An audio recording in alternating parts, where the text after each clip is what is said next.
आपका स्वागत है साइंस टीवी चैनल में। तो आज हम करने वाले हैं क्लास 10th बायोलॉजी का जैव प्रक्रम का भाग 3, जिसमें हम पढ़ेंगे वहन के बारे में। अभी तक हमने श्वसन और उससे पहले पोषण के बारे में डिटेल में पढ़ लिया है। अगर आपने वीडियो नहीं देखा है तो वो देख सकते हो। ये भाग 3 है जिसमें हम वहन मतलब कि कैसे ट्रांसपोर्ट होता है सारी चीज़ें, और उसमें हमारे हृदय का क्या रोल होता है ये डिटेल में पढ़ेंगे। तो स्टार्ट करते हैं। तो ये एनसीईआरटी से मैंने लिया है। आज का हम एनसीईआरटी से ले रहे हैं लेक्चर, ताकि आपको एनसीईआरटी में कैसे पढ़ना है वो भी आप देख सको। तो क्लास 9th में भी आपने पढ़ा था कि जो रुधिर है, ये रक्त है, ये क्या है, एक संयोजी उत्तक है। और इसका कार्य क्या होता है कि भोजन को, ऑक्सीजन को और बाकी जो वर्ज्य पदार्थ है उसको हमारे शरीर में वहन करना, मतलब ट्रांसपोर्ट। वहन का मतलब होता है ट्रांसपोर्ट करना, तो ट्रांसपोर्ट करता है ये।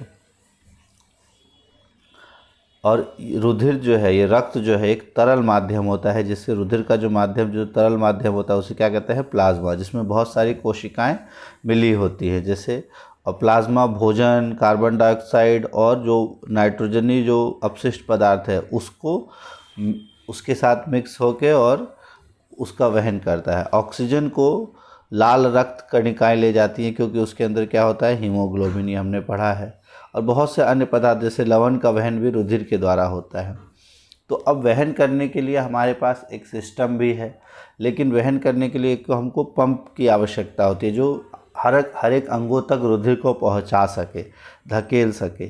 तो उसके लिए एक पंपन यंत्र या एक पंप की आवश्यकता होती है, जो रुधिर के अंगों के आसपास धकेल सके। और एक नालियों में एक परिपथ की आवश्यकता होती है, जो सभी उत्तकों तक भेज सके। और एक तंत्र जो यह सुनिश्चित करे कि कभी अगर टूट फूट हो जाए, वो जो परिपथ जिससे रक्त वहन हो रहा है, अगर टूट फूट हो जाए कभी, तो वो उसकी मरम्मत हो सके। तो इन सब के लिए सबसे पहले हम देखते हैं जो हमारा हृदय है, जिस पंप की आवश्यकता होती है वो पंप है हमारा हृदय। हृदय एक पंप की तरह है जो कि रक्त को पुश करता है, धकेलता है कि वो आगे सभी कोशिकाओं तक पहुंच सके।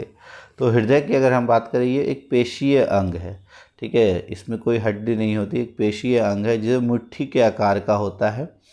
और ये कार्बन डाइऑक्साइड और ऑक्सीजन दोनों का ही वहन करता है। और ये भी ज़रूरी है कि जो ऑक्सीजन प्रचुर रुधिर है या रक्त है वो कार्बन डाइऑक्साइड से ना मिले, तो उससे रोकने के लिए हृदय को कई कोष्ठों में बांटा जाता है। आमतौर पर हृदय हम देखें तो मनुष्य का हृदय 4 कोष्ठ में विभाजित होता है। अब कार्बन डाइऑक्साइड युक्त जो रक्त या रुधिर है, उसको कार्बन डाइऑक्साइड छोड़ने के लिए फुफ्फुस में जाना होता है। फुफ्फुस मतलब आप कह सकते हो, आपका लंग्स को हिंदी में फुफ्फुस कहते हैं, फेफड़ों को। तो फुफ्फुस तक जाना होता है कार्बन डाइऑक्साइड छोड़ने के लिए, और फुफ्फुस से वापस ऑक्सीजन लेके वापस हृदय में लाना होता है। और ये ऑक्सीजन प्रचुर रुधिर जो है तब शरीर के अलग अलग हिस्सों में पंप किया जाता है। अब कैसे होता है अगर हम देखें, जैसे ये आपका हृदय का एक डिटेल्ड डायग्राम है, एक क्या नाम है, व्यवस्थात्मक काट दृश्य। ये आमतौर पर एग्ज़ाम में आ जाता है, इसको आप ध्यान से समझ लो। इसमें हम देखते हैं पहले रुधिर आता कैसे है और फिर रुधिर जाता कैसे है। रेड से हम आपको दिखा देंगे ऑक्सीकृत रुधिर, और ब्लू जो है वो आपका विऑक्सीकृत रुधिर है। तो सबसे पहले जो फुफ्फुस यानी कि हमारे लंग्स से जो रक्त अंदर आता है वो किसके द्वारा आता है, फुफ्फुस शिराओं के द्वारा। तो फुफ्फुस शिराओं के द्वारा ऑक्सीकृत रक्त, जो ऑक्सीकृत रुधिर, ये सबसे ऊपर आता है। अच्छा, हृदय के जो 4 कोष्ठ होते हैं वो होता है बाया आलिंद, बाया निलय, दाया आलिंद और दाया निलय। ये 4 इंपॉर्टेंट है। तो जब फुफ्फुस शिराओं से ऑक्सीकृत रक्त आता है, ये बाया आलिंद में आता है और पहले ये इसके अंदर भरता है, फिर एक वॉल्व के थ्रू ये नीचे आता है, जिसे हम कहते हैं बाया निलय। इस बाया निलय में भरता है, और फिर यहाँ जो एक वॉल्व है, इस वॉल्व के थ्रू ये वॉल्व बंद हो जाता है। और फिर जब ये जो इसकी भित्ति है ये बहुत मोटी होती है, ताकि जैसे ही ये संकुचित होती है, ये अपने आप को दबाती है, तो रक्त ऊपर की तरफ जाता है प्रेशर के साथ, और ये इस वाल्व के होते हुए ये कहाँ से निकल जाता है, महाधमनी से बाहर निकल जाता है। और महाधमनी से छोटी छोटी धमनियों की श्रृंखलाओं से शरीर के अलग अलग भाग तक पहुंच जाता है। और जब कोशिकाओं तक पहुंचने के बाद ऑक्सीजन का इस्तेमाल होता है श्वसन में और फिर कार्बन डाइऑक्साइड रिलीज़ होता है। तो फिर अब कार्बन डाइऑक्साइड युक्त ब्लड जो है वो फिर फ्लो होता है और फ्लो होने के बाद हृदय में एंटर किससे करता है, तो हृदय में एंटर करता है महाशिरा से। ठीक है, महाशिरा से विऑक्सीकृत ब्लड या जिसमें कार्बन डाइऑक्साइड की मात्रा अधिक है वो महाशिरा में से आता है। कहाँ पर, सबसे पहले दायां आलिंद में, दायां आलिंद के बाद फिर वही आपका दायां निलय में, दायां निलय फिर संकुचित होता है और उसके बाद ये इस वाल्व के थ्रू, ये वाल्व बंद हो जाता है, इस वाल्व के थ्रू चला जाता है फुफ्फुस धमनी में। तो फुफ्फुस धमनियाँ इकलौती धमनियाँ हैं जिसके अंदर विऑक्सीकृत रक्त होता है और फुफ्फुस शिराएँ इकलौती शिराएँ हैं जिसके अंदर ऑक्सीकृत रक्त होता है। नहीं तो आमतौर पर सभी शिराओं में विऑक्सीकृत रहता है, धमनियों में ऑक्सीकृत रक्त रहता है। तो इस तरह से ब्लड जो है हमारा पंप होता है। इसको अब देख लेते हैं एक बार और, इसमें जो लिखा हुआ है। अब अगर हम देखें तो ऑक्सीजन प्रचुर जो रुधिर है वो फुफ्फुस से हृदय में बाईं ओर स्थित कोष्ठ, जिसे हम कहते हैं बायां आलिंद में आता है और रुधिर को एकत्रित करते समय बायां आलिंद जो है वो शिथिल रहता है। ठीक है, वो फैला हुआ रहता है कि रुधिर पूरा इकट्ठा हो जाए। और जब अगला कोष्ठ बायां निलय फैलता है, जब ये फैलता है तब यह ऊपर वाला संकुचित हो जाता है, मतलब सिकुड़ जाता है, और नीचे वाला फैलता है तो उसमें रुधिर जो है वो स्थानांतरित हो जाता है निलय, बायां आलिंद से निलय के अंदर। और फिर बायां निलय जब अपनी बारी पर, जब पेशीय बायां निलय संकुचित होता है, जब ये संकुचित होगा मतलब ये टाइट होगा, ज़्यादा इधर से दबाएगा अपने आप को, ये संकुचित होगा, तब रुधिर क्या है ये ऊपर की तरफ जाएगा, शरीर में पंप होगा और ऊपर वाले दायां कोष्ठ और दायां आलिंद जब फैलेगा तो शरीर से विऑक्सीकृत, फिर ये वाला जो, अगर हम दायां की बात करें, फिर इसमें जब विऑक्सीकृत रक्त आता है तब इसमें दायां आलिंद संकुचित होता है और नीचे वाला कोष जब दायां निलय फैल जाता है तो रुधिर को दायां निलय में स्थानांतरित कर दिया जाता है। इधर से जो अभी हमने पढ़ा दायां निलय में आता है और फिर ये दोबारा जब संकुचित होगा तो इससे फुफ्फुस धमनियों की ओर चला जाता है और तब ये शरीर से बाहर चला जाता है। यहाँ पे एक क्वेश्चन बहुत बार आता है, ये बहुत इंपॉर्टेंट है यहाँ से क्वेश्चन, कि आलिंद की अपेक्षा, इसको मैं ब्लू में कर देता हूँ, कि आलिंद की अपेक्षा निलय की पेशीय भित्ति मोटी होती है। क्यों?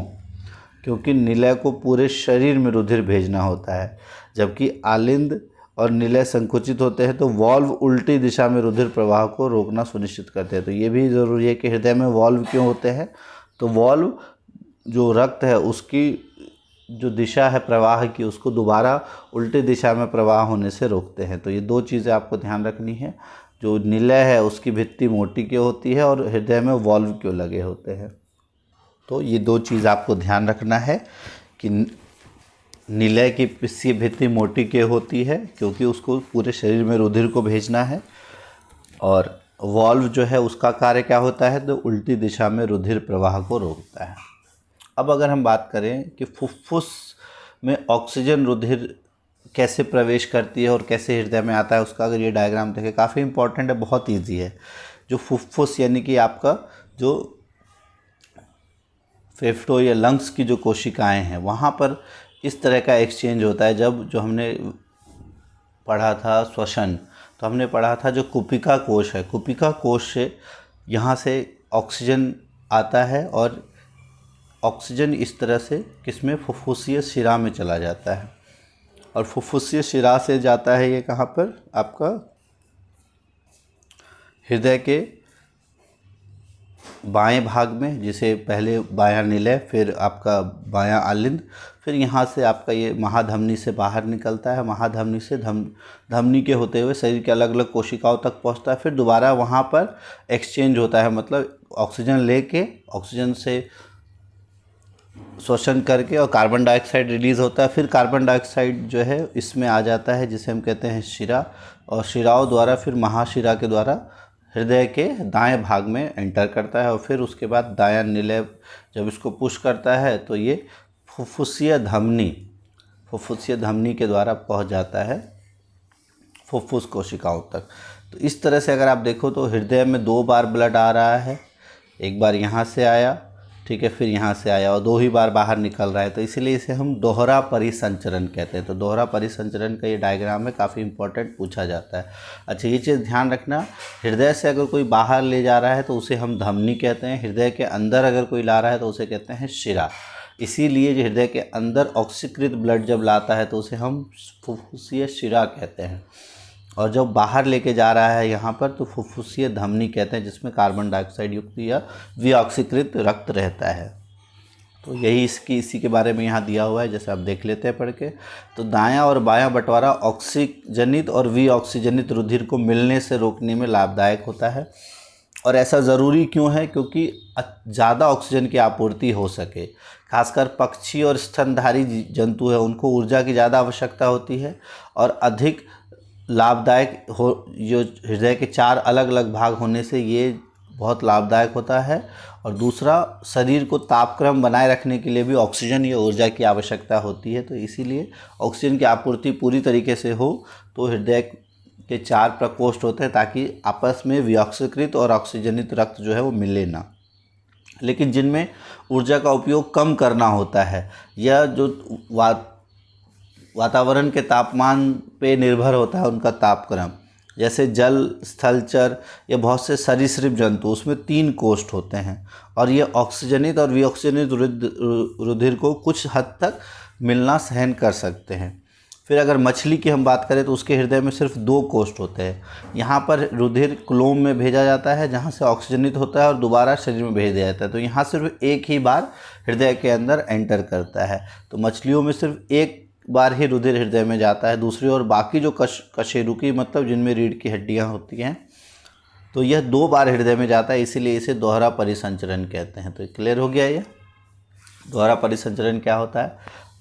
ठीक है, वीडियो अच्छी लग रही हो तो लाइक कर सकते हो आप। उसके बाद अगर हम देखें रक्त दाब, ये बहुत इंपॉर्टेंट है। हालांकि ये आपका येलो उसमें है, तो 2-3 चीज़ें इसमें ध्यान रख लो। रक्त दाब का जो आमतौर पर सामान्य प्रंकुचन कितना होता है, तो 120 mmHg, और अनुशिथिलन दाब होता है 80 mmHg। इसको हम कहते हैं सिस्टोल, इंग्लिश में कहते हैं सिस्टोल, हिंदी में कहते हैं, और हिंदी में हम उसे कहते हैं प्रंकुचन दाब, और इसको हम कहते हैं डायस्टोल। तो डायस्टोल जो प्रेशर है वो होता है सिस्टोल, कि जब धमनियों में रक्त जा रहा होता है, जब पंप करता है हृदय, जब धमनियों के अंदर रुधिर का दाब, निलय प्रंकुचन, जब बहुत ज़्यादा तेज़ी से प्रंकुचित करता है उसके दौरान जो दाब होता है उसको, और उसके बाद जब शिथिल हो जाता है, शिथिलन के दौरान, निलय शिथिलन के दौरान धमनियों के अंदर जो दाब होता है उसको हम अनुशिथिलन दाब या डायस्टोलिक प्रेशर कहते हैं। तो जब बहुत तेज़ी से फ्लो होता है तो वो आमतौर पर होना चाहिए 120 mm, और जब शिथिल होता है हमारा निलय तब जो दाब है वो होता है 80 mm। तो इस तरह से हम ब्लड प्रेशर नापते हैं। जैसे ये आप देखो तो 120 80, 120 प्रंकुचन, 80 अनुशिथिल, ये नॉर्मल फ्लो कर रहा है। यहाँ पर एक रबड़ कप जो है इसको फुलाया जाता है और एक वैक्यूम बनाया जाता है। जब यहाँ से थोड़ा थोड़ा रिलीज़ करते हैं तो अगर आप देखो 120 से अभी ऊपर है ये, फिर यहाँ 120 है, और यहाँ पर अभी क्या है, धमनी बंद है। फिर जब धमनियों को खोला जाता है तब देखा जाता है कि ये 120 से कितना नीचे आया है या 120 तक आया है। तो ये 120 तक आता है, और तब हम यहाँ स्टेथोस्कोप लगा के ध्वनि भी सुन सकते हैं। उसके बाद जब बिल्कुल ही इसको रिलीज़ कर दिया जाता है तब देखा जाता है कि मिनिमम कितना पहुँचा है, तो तब ध्वनि सुनाई नहीं देता, ठीक है, और ये 80 पहुँच जाता है। अच्छा, ये जो इंस्ट्रूमेंट है जिससे नापा जाता है ये इम्पॉर्टेंट है, आप ध्यान रख लो, इसका नाम है स्फाइग्मोमैनोमीटर। बहुत इंपॉर्टेंट है। स्फाइग्मोमैनोमीटर नामक यंत्र से रक्तदाब नापा जाता है। उक्त रक्तदाब से क्या होता है, बहुत ज़्यादा उच्च रक्तदाब होगा तो ब्लड प्रेशर ज़्यादा होगा, उच्च रक्तदाब या हाई ब्लड प्रेशर होगा तो तनाव बहुत अधिक होगा, और उसके कारण धमनियों का सिकुड़ भी जाता है, रक्त का प्रतिरोध बढ़ जाता है, जिससे धमनी फट सकती है और अंतः रक्त स्रवन भी हो सकता है, मतलब आंतरिक जो ब्लीडिंग है वो हो सकती है।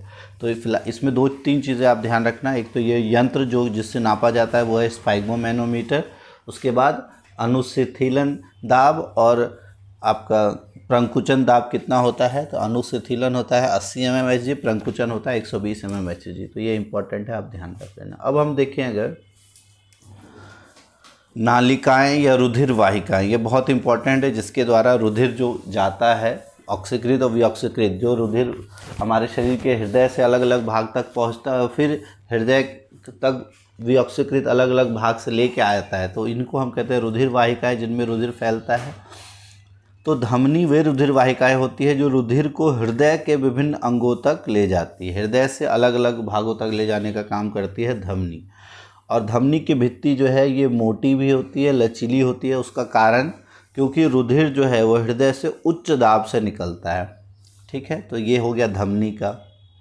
फिर उसके बाद अगर हम शिराओं की बात करें तो शिराएं अलग अलग अंगों से रुधिर इकट्ठा करके वापस हृदय में लाती है, और इनकी भित्ति मोटी नहीं होती, इसकी आवश्यकता नहीं होती, क्योंकि इनके रुधिर में दाब होता है, जो ये रुधिर गया है उसी में दाब होता है और वही दाब के द्वारा पहुंच जाता है। लेकिन इसमें एक ख़ास बात होती है कि उनमें वॉल्व लगे होते हैं। ठीक है, तो जो शिराएं हैं उनमें वॉल्व होते हैं ताकि रुधिर जो है वो एक ही दिशा में प्रवाहित हो सके। क्लियर हो गया। फिर उसके बाद किसी अंग या उत्तक तक पहुंचकर धमनी क्या है, छोटी छोटी वाहिकाओं में विभाजित हो जाती है, जो इस तरह से अभी हमने देखा ना, इस तरह से विभाजित हो जाती है, तो और सभी कोशिकाओं से रुधिर का संपर्क हो सके। और ये सबसे छोटी वाहिकाओं की जो भित्ति होती है वो एक कोशिकीय मोटी होती है। जो सबसे छोटी वाहिकाएं होती है उसकी भित्ति सिर्फ एक कोशिका जितनी मोटी होती है, और आसपास की कोशिकाओं के मध्य पदार्थों का विनिमय मतलब एक्सचेंज इसी भित्ति के द्वारा होता है। और कोशिकाएं तब फिर आपस में मिलकर शिराएं बनाती हैं तथा रुधिर को अंग से दूर लेके जाती है। तो जो कोशिकाओं तक लेके जा रही है वो है धमनी, जो कोशिकाओं से दूर लेके जा रही है वो है शिराएं। यहाँ तक क्लियर हो गया। अब अगर कहीं पर आपको चोट लग जाए या ये जो नालिकाएं हैं इसमें कभी कट लग जाए, तो आप देखते हो कभी आपका कट लग जाए तो खून निकलता रहता है, तो खून रिसना प्रारंभ हो जाता है। तो खून को बंद करने के लिए, ताकि अधिक रक्तस्राव ना हो, तो उसमें भी एक तंत्र हमारा होता है। तो रुधिर की हानि प्राकृतिक रूप से कम होनी चाहिए, तो इसके लिए रक्तस्राव से दाब में कमी आ जाएगी और पंपिंग प्रणाली की दक्षता कम हो जाएगी अगर रक्त बहुत फैलने लगा। तो इससे बचने के लिए हमारे रुधिर यानी रक्त में होती हैं प्लेटलेट्स कोशिकाएं, जो पूरे शरीर में भ्रमण करती है, और जहाँ भी रक्तस्राव होता है, जहाँ भी कट लगा है, वहाँ पर जाकर थक्का बनाकर उसके मार्ग को अवरुद्ध कर देती है, और तो जो रुधिर है वो बाहर निकलना बंद हो जाता है। जैसे मान लो यहाँ कट लग गया, तो अब जो भी इसकी कोशिकाएं हैं ये यहाँ जाकर एक जाल टाइप बना लेंगे, जिससे यहाँ पे फ्लो नहीं होगा। उसके बाद है लसिका। ये काफ़ी इम्पॉर्टेंट है, काफ़ी बार पूछा जाता है। तो जब ये रुधिर वाहिकाओं में वहन कर रहा होता है तो एक अन्य प्रकार का द्रव है जो वहन में सहायता करता है, और ये कैसे बनता है उसके बारे में भी देखते हैं। ये इसे हम लसिका या उत्तक तरल टिश्यू फ्लूइड भी कहते हैं। जब कोशिकाओं की भित्ति में छोटे छोटे छेद के द्वारा प्लाज्मा, प्रोटीन या रुधिर कोशिकाएं बाहर निकल जाती है, और जो कोशिकाओं के जो उत्तक के अंदर जो जगह होती है वहाँ चली आती हैं, उसको हम कहते हैं उत्तक तरल या लसिका। इसका ये प्लाज्मा की तरह ही होती है, लेकिन ये रंगहीन होती है। प्लाज्मा का कलर हल्का पीला होता है, लेकिन ये रंगहीन होती है, और इसमें बहुत कम मात्रा में प्रोटीन होता है, इसमें अधिकतर पानी ही होता है। लसिका जो है वो अंतरकोशिकीय अवकाश से, जो उत्तक के अंतरकोशिकीय अविकास से लसिका कोशिकाओं में चला जाता है और धीरे धीरे मिलकर लसिका वाहिका बना लेती है, और लसिका वाहिका अंत में बड़ी शिरा में खुलता है। लसिका का काम क्या होता है, ये इंपॉर्टेंट है, काफ़ी बार पूछ लिया जाता है। तो ये जो क्षुद्रांत द्वारा अवशोषित वसा का वहन लसिका के द्वारा होता है। इसके अलावा जो अतिरिक्त तरल है उसको बाह्य कोशिकीय अवकाश से वापस रुधिर में लाने का, जो कोशिका के अंदर एक्स्ट्रा तरल जो चला गया उसको दोबारा रुधिर में लाने का कार्य भी इसी के द्वारा होता है। तो लसिका का आपको ध्यान रखना है। लसिका में प्लाज्मा की तरह होता है, रंगहीन होता है, प्रोटीन की मात्रा कम होती है, और इसमें वहन किसका होता है, अवशोषित वसा का वहन होता है। तो ये इंपॉर्टेंट है। इससे रिलेटेड क्वेश्चन भी इस बार के एग्ज़ाम में आया था, वो भी अभी हम देखेंगे। अब थोड़ा सा देख लेते हैं पादपों में परिवहन। थोड़ा सा ज़्यादा बड़ा टॉपिक नहीं है, छोटा ही है, फटाफट कर लेंगे हम इसको। तो पादपों में परिवहन, अगर हम पादप या पौधों में देखें तो आमतौर पर कार्बन डाइऑक्साइड, ऑक्सीजन और जल, इन्हीं तीनों का परिवहन होता है। और जो खाना बन जाता है, जो भोजन बन जाता है, उसका परिवहन होता है। तो इन तीनों का परिवहन कैसे होता है, तो हम पहले ही पढ़ चुके हैं कि कार्बन डाइऑक्साइड और ऑक्सीजन का विनिमय जो है वो स्टोमेटा या रंध्र के द्वारा होता है। जब प्रकाश संश्लेषण में ऊर्जा का भंडारण क्लोरोफिल युक्त विशेष रूप में पत्तियों में करता है। क्लोरोफिल का भंडारण भी पत्तियों में होता है। और शरीर के निर्माण के लिए कच्ची सामग्री अलग से प्राप्त की जाती है। पौधों के लिए ये इम्पोर्टेंट काफ़ी बार पूछा जाता है कि पौधों के लिए सिर्फ कार्बन डाइऑक्साइड और जल ही नहीं, इन सब के अलावा नाइट्रोजन, फॉस्फोरस और दूसरे खनिज लवणों के लिए भी मृदा निकटतम और प्रचुरतम स्रोत है। ये सारी चीज़ें उसको कहाँ से मिलती है, मृदा से। इसीलिए इन पदार्थों का अवशोषण जड़ों द्वारा होता है, जो कि मिट्टी के संपर्क में होती है। अब इनमें अगर मृदा के संपर्क वाले अंगों में क्लोरोफिल युक्त अंगों से दूरी बहुत कम है, अगर जो क्लोरोफिल युक्त अंग है वो उसकी दूरी कम है, तो ऊर्जा व कच्ची सामग्री पादप शरीर के सभी भागों में आसानी से विसरित हो सकती है। आसानी से विसरण हो सकता है, मतलब डिफ्यूजन होकर एक जगह से दूसरी जगह जा सकती है। लेकिन अगर शरीर की अभिकल्पना में परिवर्तन के कारण दूरियां बढ़ गई, जब पौधा बड़ा हो रहा है तो जड़ और पत्तियों के बीच में दूरियां बढ़ गई हैं, तो पत्तियों में कच्ची सामग्री तथा जड़ों में ऊर्जा उपलब्ध कराने के लिए विसरण पर्याप्त नहीं होता। ऐसी स्थिति में परिवहन की एक प्रणाली आवश्यक हो जाती है। ठीक है, तो अलग अलग अगर हम देखें, अलग अलग शरीर, अलग अलग पौधों के लिए ऊर्जा की आवश्यकता अलग अलग होती है। पादप जो है वो प्रचलन नहीं कर सकते, घूम फिर नहीं सकते, और पादप शरीर का एक बड़ा अनुपात उनके ऊतकों में मृत कोशिकाओं का होता है। अधिकतर जो पादप कोशिकाएं होती हैं वो मृत कोशिकाओं से बनी होती है, जो उनका आउटर पार्ट है। तो इसके परिणाम स्वरूप पादपों को ऊर्जा की आवश्यकता बहुत कम होती है, और इसीलिए वो धीमी वहन तंत्र प्रणाली का उपयोग करते हैं, जिससे बस दूरियों में परिवहन तंत्र का प्रचालन कर सकें। और लंबे वृक्षों में वो बहुत अधिक हो सकती हैं, वो दूरियां काफ़ी होती हैं ना लंबे वृक्षों में। तो उसको कैसे करा जाता है उसके बारे में देखें। तो पादप जो है वहन तंत्र पत्तियों में भंडारित ऊर्जा, जो स्टार्च जो है वो स्टोर होता है ऊर्जा के रूप में, तो ऊर्जा युक्त पदार्थ तथा जड़ों से कच्ची सामग्री का वहन करेगा। तो दो अलग अलग तरह के स्वतंत्र पथ होता है। एक होता है आपका जाइलम, जो कि मिट्टी से प्राप्त जल और खनिज लवणों का वहन करता है। दूसरा होता है फ्लोएम, इम्पॉर्टेंट है, बहुत बार पूछा जाता है। तो जाइलम क्या करता है, मिट्टी से जल और खनिज लवणों का वहन करता है। और फ्लोएम क्या करता है, तो ये पत्तियां से जहां प्रकाश संश्लेषण के उत्पाद बनते हैं वहां से पौधों के अन्य भागों तक वहन करता है। इसके बारे में हमने क्लास 9th में भी पढ़ा है। अब अगर जल के परिवहन की बात करें, जल का वहन कैसे होता है, तो जाइलम उत्तक जो है वो जड़ों, तनों और पत्तियों की वाहिनिकाओं और वाहिकाएं आपस में जुड़कर जल संवहन कोशिकाओं का एक जाल बनाती हैं और सभी भागों तक ये जल को पहुंचाती हैं। जड़ों की कोशिकाएं जो है मिट्टी के संपर्क में आती हैं और वो सक्रिय रूप से आयन प्राप्त करती हैं। और यहाँ भी जो प्रोसेस है वो आपका जो ऑस्मोसिस है उसके प्रोसेस के थ्रू, आपने पढ़ा होगा परासरण, ऑस्मोसिस या परासरण के द्वारा ही वहाँ पर जब पानी का कंसंट्रेशन, पानी की सांद्रता कम हो जाती है पौधों की जड़ों में, तो मिट्टी से पानी इसके अंदर आ जाता है। और मृदा में जब हम देखें कि जड़ और मृदा के बीच आयन सांद्रता में एक अंतर उत्पन्न करता है, जिसके कारण ये मृदा से जड़ जल में प्रवेश करता है, तो ये परासरण के द्वारा ही करता है। तो जल जो है वो अनवरत गति से जड़ के जाइलम में जाता है और जल के स्तंभ का निर्माण करता है। जल का स्तंभ का मतलब हो गया, यहाँ से जो पौधा है, मान लो आपके जड़ों में पानी आया और जड़ों से फिर ये ऊपर जा रहा है, तो इस तरह से ये जल स्तंभ का निर्माण करते रहता है और ऊपर की ओर धकेलता रहता है। आमतौर पर हम पादपों की ऊंचाई देखते हैं तो यह दाब जल को वहां तक पहुंचाने के लिए स्वयं से पर्याप्त नहीं होता है, तो बहुत ऊंचा तक नहीं पहुंचा सकता। तो इसके लिए अपने ऊंचाई के बिंदु तक जल पहुंचाने की कोई और युक्ति होती है, और वो क्या होता है तो वो हम देखते हैं।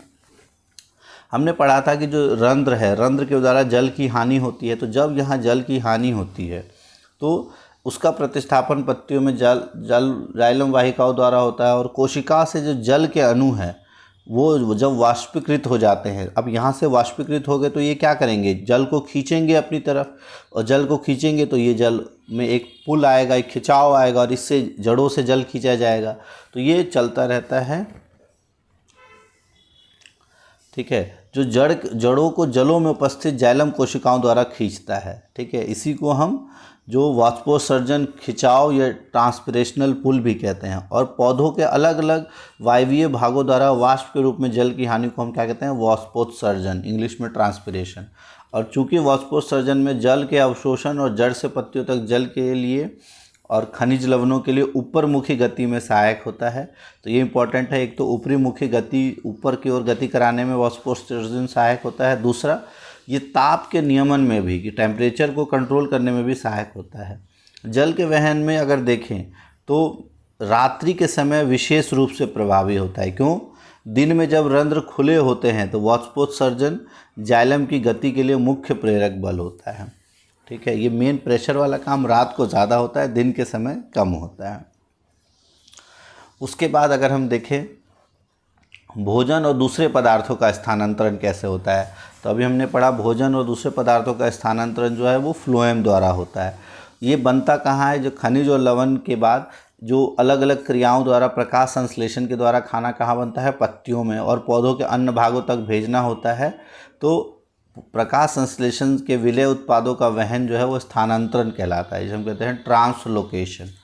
ठीक है, इसको हम कहते हैं ट्रांसलोकेशन। और यह संवहन उत्तक के फ्लोएम नामक भाग द्वारा होता है। अब प्रकाश संश्लेषण के उत्पाद के अलावा फ्लोएम अमीनो एसिड और अन्य पदार्थों का भी वहन करता है। इसके अलावा ये पदार्थ विशेष रूप से जो जड़ के भंडारण अंग है वहाँ तक, फलों तक, बीजों तक, इन अंगों तक ले जाए जाते हैं। और भोजन तथा अन्य पदार्थों का स्थानांतरण साथी कोशिकाओं की सहायता से चालनी नलिका के ऊपरी मुखी, मतलब ऊपर और नीचे दोनों तरफ इसकी दिशाओं में गति होता है। तो इसकी गति जो है वो दोनों तरफ होती है। जाइलम आमतौर पर भौतिक बलों द्वारा होता है और फ्लोएम जो है उसमें ऊर्जा की आवश्यकता होती है। अच्छा, जो सुक्रोज सरीखे पदार्थ है, सुक्रोज कब बनता है? जो आपका ग्लूकोज जब बहुत ज़्यादा इकट्ठा हो जाता है तो सुक्रोज में परिवर्तित हो जाता है। तो सुक्रोज जो पदार्थ है वो फ्लोएम उत्तक में एटीपी से ऊर्जा प्राप्त होते ही स्थानांतरित होते हैं। एटीपी ऊर्जा इकाई हमने पढ़ा था। और उत्तक का परासरण दाब बढ़ा देता है, जिससे इसमें जल प्रवेश कर लेता है। और यह दाब पदार्थों को फ्लोएम से उस उत्तक तक लेके जाता है जहाँ पर दाब कम होता है। अच्छा, फ्लोएम की अगर हम बात करें तो फ्लोएम को पौधे की आवश्यकता के अनुसार पदार्थों का स्थानांतरण कराता है। जैसे बसंत की अगर हम बात करें तो जड़ और तने के उत्तक में जो शर्करा भंडारित है उसका स्थानांतरण कलिकाओं में होता है जहाँ फूल उगना है, क्योंकि वहाँ ऊर्जा की ज़्यादा आवश्यकता होती है। तो जाइलम और फ्लोएम का अंतर बहुत बार आ जाता है, इसको आपको अच्छे से समझ लेना है कि जाइलम और फ्लोएम का क्या अंतर होता है और कैसे इसकी ज़रूरत पड़ती है। तो आमतौर पर 2-3 अंतर तो अभी हमने देख लिए कि जाइलम जल का वहन करता है, फ्लोएम भोजन का वहन करता है। जाइलम की जो गति है वो एक दैशिक होती है, फ्लोएम की गति द्विदैशिक होती है, ऊपर और नीचे दोनों होते हैं। जाइलम में ऊर्जा की आवश्यकता नहीं होती और फ्लोएम के में ऊर्जा की आवश्यकता होती है। तो 3 अंतर आप आसानी से ये लिख सकते हो। तो फिलहाल के लिए अब वहन में इतना ही था। अब नेक्स्ट हम देखेंगे, जैसे कुछ क्वेश्चंस देखें, मानव में वहन तंत्र के घटक कौन कौन से हैं, इनके घटकों के कार्य क्या क्या है। तो अभी हमने देख लिया आपके इसके घटक, इसके आंसर आप दे सकते हो इजीली, इसके आंसर दो, फिर हम डिस्कस करेंगे नेक्स्ट क्लास में। फिर स्तनधारी और पक्षियों में ऑक्सीजनित और विऑक्सीजनित को अलग करना क्यों आवश्यकता है? क्योंकि उनको ऊर्जा की आवश्यकता होती है अपने शरीर के टेम्परेचर को बनाए रखने के लिए और अलग अलग कार्य करने के लिए। वहन तंत्र के घटक क्या क्या होते हैं? जाइलम और फ्लोएम। फिर जल और खनिज लवण का वहन कैसे होता है पादपों में, और भोजन का स्थानांतरण कैसे होता है, ये अभी हमने देख लिया। तो इसको डिटेल में आप पढ़ लेना, ये काफ़ी इम्पॉर्टेंट टॉपिक है जहाँ से क्वेश्चन आते हैं आपके। अब पिछले साल इससे रिलेटेड एक क्वेश्चन आया था, अगर देखें तो एक ये क्वेश्चन था आपका MCQ वाला कि प्रोटीन के संश्लेषण के लिए पौधों द्वारा मृदा से लिया जाने वाला आवश्यक तत्व कौन सा है? तो प्रोटीन का संश्लेषण किसके द्वारा होता है? नाइट्रोजन उसमें ज़्यादा ज़रूरी होता है, तो इसका सही आंसर हो जाएगा नाइट्रोजन। फिर एक ये क्वेश्चन भी उसी से आया था MCQ कि लसिका के विषय में निम्नलिखित में से सही कथन चुनना है। तो लसिका वाहिकाएं लसिका को शरीर के विभिन्न भागों तक ले जाती है और अंत में बड़ी धमनियों में खुलता है। तो ये भी हमने पढ़ा, ये तो गलत है, ये बड़ी शिराओं में खुलता है। ठीक है, लसिका में कुछ मात्रा में प्लाज्मा, प्रोटीन और रुधिर कोशिकाएं होती हैं, बिल्कुल ये सही है। लसिका में कुछ मात्रा में प्लाज्मा प्रोटीन और लाल रुधिर कोशिकाएं होती हैं, तो ये गलत है, लाल रुधिर कोशिकाएं नहीं होती है, इसलिए तो वो रंगहीन होती है। लाल रुधिर कोशिकाएं होंगी तो वो रंगहीन क्यों होंगी, लाल हो जाएंगे। फिर है लसिका वाहिकाएं, लसिका को शरीर के विभिन्न भागों तक ले जाते हैं, ये सही है, और अंत में बड़ी शिराओं में खुलती है, तो ये भी सही है। तो आपका बी और डी सही है, तो इसका ऑप्शन नंबर बी आंसर सही हो जाएगा। ये इंपॉर्टेंट क्वेश्चन इस तरह के आया हुआ था। तो ये दोनों क्वेश्चंस आए थे आपके पिछले साल में इस टॉपिक से। इस चैप्टर से तो और भी क्वेश्चंस हमने डिस्कस कर लिया अलग अलग टॉपिक के, और भी डिस्कस करेंगे जो अलग अलग टॉपिक्स के आएंगे। तो अब आप इस वीडियो के कमेंट बॉक्स में ज़रूर लिखना कि आपको एनसीईआरटी के द्वारा इस तरह से पढ़ाया गया वो ज़्यादा बेटर है, या जो पहले हम पढ़ा रहे थे वो ज़्यादा आपको अच्छा लगा। तो जैसे आप कहोगे उसके अकॉर्डिंग फिर हम नेक्स्ट जो उत्सर्जन वाला टॉपिक है वो उसी के अकॉर्डिंग पढ़ाएंगे, ठीक है। और ये तीसरा वीडियो था हमारा जैव प्रक्रम का। इसके बाद एक और वीडियो में हम उत्सर्जन को ख़त्म करेंगे।